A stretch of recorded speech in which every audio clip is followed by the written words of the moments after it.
Guys welcome to A to Z movies. और आज की इस वीडियो में हम बात करेंगे top 10 best dark magical fantasy Hollywood movies के बारे में जो हिंदी में अवेलेबल है। ये मूवीज आपको एक अलग ही दुनिया में ले जाएगी जहां काली जादुई ताकतें और रहस्य आपको रोमांचित कर देंगे। डार्क फैंटेसी एक ऐसा जेनर है जो हमेशा से मूवीज लवर्स को पसंद आता है। इन मूवीज में आपको मिलेगा जादू, रहस्य और कैरेक्टर जो आपके इमेजिनेशन को पार कर जाएंगे। तो चलिए बिना किसी देरी के शुरू करते हैं आज का ये सफर और देखते हैं कौन सी है वो दो शानदार मूवी जो आपको जरूर देखनी चाहिए।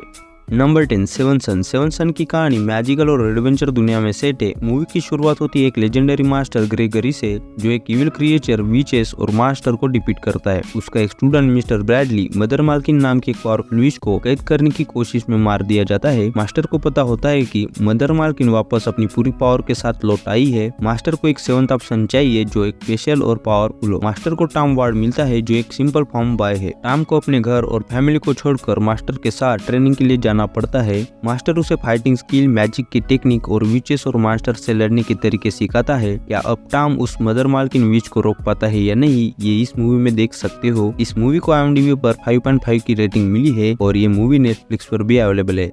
Number 9 the dark tower. Movie की कहानी एक यंग बॉय जैक की इर्द घूमती है जो न्यूयॉर्क सिटी में रहता है और उसके सपने और विजन में एक मिस्टीरियस डार्क टावर और एक गन स्लिंगर नजर आता है। जैक को ये विजन बार बार आते हैं लेकिन कोई उस पर विश्वास नहीं करता। एक दिन जैक को अपने विजन के थ्रू एक पोर्टल मिलता है जो उसे मिडवर्ल्ड में ले जाता है। वहाँ उसकी मुलाकात गन स्लिंगर रोलैंड से होती है। रोलैंड एक हीरोइक फिगर है जो वाल्टर का पीछा कर रहा होता है। वाल्टर का प्लान है डार्क टावर को गिराकर पूरी यूनिवर्स को डार्कनेस में ढकलना। अब जैक और रोलैंड एक साथ मिलकर वाल्टर को रोकने का मिशन बनाते हैं। क्या जैक और रोलैंड का मिशन सफल हो पाता है या नहीं, ये इस मूवी में देख सकते हो। इस मूवी को IMDb पर 5.6 की IMDb रेटिंग मिली है और इस मूवी को आप प्राइम वीडियो पर भी देख सकते हो।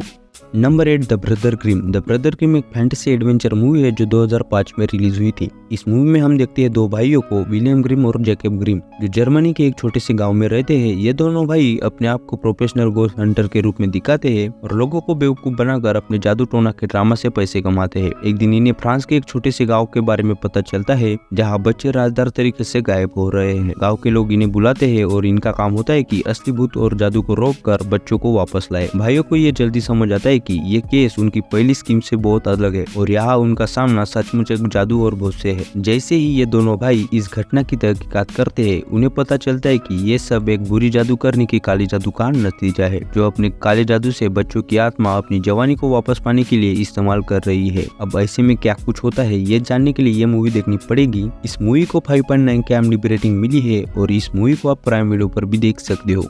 Number 7 the last which Hunter. The last which Hunter एक एक्शन एडवेंचर फैंटेसी मूवी है जो 2015 में रिलीज हुई थी। इस मूवी में विन डीजल ने हंटर का किरदार निभाया है। मूवी की कहानी शुरू होती है एक पुरानी कहानी से जब हंटर और उसकी टीम एक पावरफुल विच क्वीन को मारकर उसकी बुराई भरे जादू को रोक देते हैं। लेकिन इस फाइट के बाद हंटर को एक कर्स लग जाता है और वो इमॉर्टल बन जाता है। इस कर्स के चलते हंटर को अपनी लाइफ के बाद भी बुराई के खिलाफ लड़ना पड़ता है। कुछ सालों बाद हंटर एक मॉडर्न न्यूयॉर्क सिटी में रहता है और वहाँ विच हंटिंग का काम करता है। फिर एक दिन हंटर की पुरानी दुश्मन और एक नई विच क्वीन वापस आती है और नए ट्रीट क्रिएट करती है। अब ऐसे में हंटर कैसे डील करता है ये सब इस मूवी में देख सकते हो। इस मूवी को 6.0 की IMDb रेटिंग मिली है और इस मूवी को आप नेटफ्लिक्स पर भी देख सकते हो। Number 5 crimson peak. Crimson peak एक हॉरर फैंटेसी मूवी है जो 2015 में रिलीज हुई थी। मूवी की कहानी एक गॉथिक रोमांस है जो एडिथ कुशिंग के आसपास घूमती है। एडिथ एक राइटर है जो न्यूयॉर्क में रहती है। उसकी जिंदगी तब बदल जाती है जब वो एक चार्मिंग और मिस्टीरियस इंग्लिशमैन थॉमस से मिलती है। थॉमस एडिथ को प्रपोज करता है और वो उसके साथ इंग्लैंड चली जाती है और वो लोग आयरलैंडर हाल एक पुरानी और खौफनाक मैंशन में सेटल हो जाते हैं। थॉमस की बहन लुशियल भी उनके साथ रहती है। मैंशन में रहने के बाद एडिथ को कुछ अजीब और डरावनी चीजें महसूस होने लगती है। उसे पता चलता है कि मैंशन में कुछ भयानक राज छुपे हुए हैं और ये राज थॉमस और लुशियल के साथ जुड़े हुए हैं। एडिथ को धीरे धीरे पता चलता है कि थॉमस और लुशियल का असली इरादा क्या है और उसे अपनी जान बचाने के लिए लड़ाई करनी पड़ती है। क्या ऐसे में एडिथ अपनी जान बचा पाती है या नहीं, ये इस मूवी में देख सकते हो। इस मूवी को 6.5 की IMDb रेटिंग मिली है और इस मूवी को नेटफ्लिक्स पर भी देख सकते हो। Number 4 the lovely bones. The lovely bones एक फैंटेसी थ्रिलर मूवी है जो 2009 में रिलीज हुई थी जो अलेक्स सेबुल के नॉवल पर आधारित है। मूवी की कहानी 1973 में सेट है और सुशी सैलेमन नाम की एक 14 साल की लड़की के इर्द गिर्द घूमती है। सुशी एक नॉर्मल टीनेजर है जो अपने फ्रेंड्स और फैमिली के साथ खुशी से रहती है। एक दिन जब सुशी अपने घर लौट रही होती है तो उसका पड़ोसी जार झार भी उसका मर्डर कर देता है। सुशी की आत्मा एक मिडल वर्ल्ड में फंस जाती है जहाँ से वो अपने परिवार और किलर को देख सकती है। उसकी फैमिली उसकी तलाश में होती है और उन्हें इमोशनल और फिजिकल स्ट्रगल से गुजरती हुई देखती है। सुशी की माँ और पिता अपने तरीके से सुशी को ढूंढने और जस्टिस पाने की कोशिश करते हैं। इस मिडल वर्ल्ड से सुशी अपनी फैमिली को हेल्प करने की कोशिश करती है और अपने किलर को एक्सपोज करने का प्लान बनाती है। क्या सुशी अपने किलर को एक्सपोज कर पाती है या नहीं, वो सब इस मूवी में देख सकते हो। इस मूवी को IMDb पर 7.3 की रेटिंग मिली है और इस मूवी को नेटफ्लिक्स पर भी देख सकते हो। Number 4, the green night. The green night एक एडवेंचर फैंटेसी मूवी है जो 2021 में रिलीज हुई थी। मूवी की कहानी सर गावेन की इर्द गिर्द घूमती है।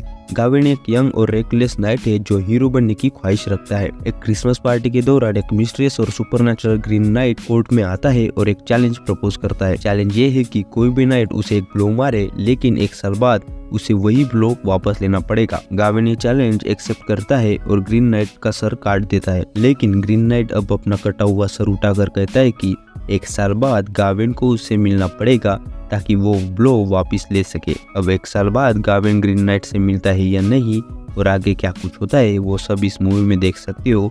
इस मूवी को IMDb पर 6.6 की रेटिंग मिली है और इस मूवी को Amazon प्राइम टीवी पर भी देख सकते हो।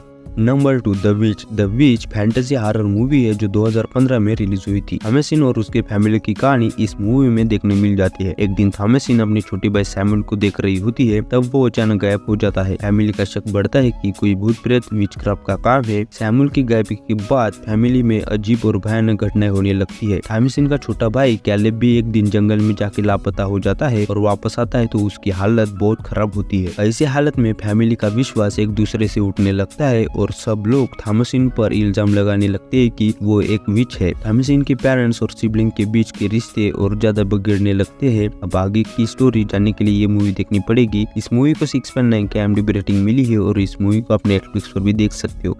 Number 1, the shape of water. The shape of water एक एडवेंचर फैंटेसी मूवी है जो 2017 में रिलीज हुई थी। मूवी की कहानी इलिसा के इर्द गिर्द घूमती है जो कि एक म्यूट और लोनली वुमन है। इलिसा एक हाई सिक्योरिटी गवर्नमेंट लैब में काम करती है। एक दिन लैब में एक अजीब और मिस्टीरियस क्रिएचर को लाया जाता है जो एक वाटर टैंक में रखा होता है, जिसे गवर्नमेंट के साइंटिस्ट स्टडी कर रहे होते हैं। इलिसा को ये क्रिएचर देखते ही उससे सिंपैथी और क्यूरियोसिटी फील होती है। इलिसा चुपके चुपके उस क्रिएचर से मिलने जाती है और धीरे धीरे उन दोनों में एक इमोशनल बॉन्ड डेवलप होने लगता है, जिसके कारण इलिसा प्लान बनाती है कि क्रिएचर को लैब से भगाने में मदद करेगी। अब देखने वाली बात यह है कि इलिसा का प्लान सक्सेस होता है या नहीं, इसलिए आपको ये मूवी देखनी पड़ेगी। इस मूवी को 7.3 की IMDb रेटिंग मिली है और इस मूवी को आप डिज्नी प्लस हॉटस्टार पर भी देख सकते हो। आपको आज की डार्क मैजिकल फैंटेसी मूवीज की लिस्ट जरूर पसंद आई होगी। अगर पसंद आए तो वीडियो को लाइक और चैनल को सब्सक्राइब जरूर कर देना और मैं मिलता हूँ नेक्स्ट वीडियो में। तब तक के लिए बाय बाय।